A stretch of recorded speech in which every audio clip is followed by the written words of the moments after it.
महाराष्ट्रातील नद्या प्रदूषण मुक्त करण्यासाठी प्रयत्न असल्याचं मुख्यमंत्री देवेंद्र फडणवीसांनी म्हटलं तर याची सुरुवात केलेली असून थोडा वेळ लागेल असंही त्यांनी म्हटलंय।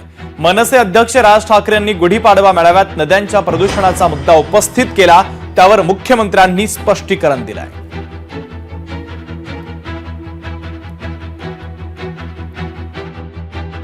मुंबईमध्ये 5 नद्या होत्या, 5 नद्या, कदाचित अनेकांना माहिती पण नसतील। त्यातल्या 4 मेल्या म्हणजे मारल्या।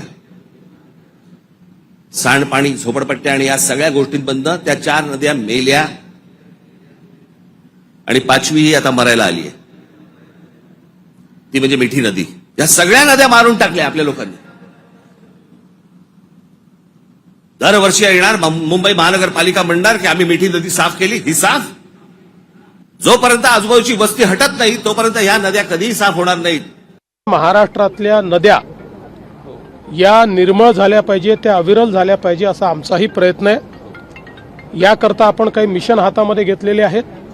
हे काही फार लगेच करण्यासारखे कामं किंवा होणारी कामं नाही आहेत, कारण प्रत्येक महानगरपालिका, प्रत्येक नगरपालिका, प्रत्येक ग्रामपंचायत याचं एफ्लुएंट ट्रीट करावं लागतं, त्यासोबत उद्योगाचं एफ्लुएंट ट्रीट करावं लागतं, वेगवेगळ्या नाल्यांचं पाणी ट्रॅप करून ते ट्रीट करावं लागतं। एक खूप मोठा हा कार्यक्रम आहे, थोडा वेळ खाणारा, थोडा खर्चिक कार्यक्रम आहे, पण हा केलाच पाहिजे या मताचे आम्ही असल्यामुळे याची सुरुवात आम्ही ऑलरेडी केलेली आहे। लोकशाही मराठी ऐका, पहा, जागरूक रहा।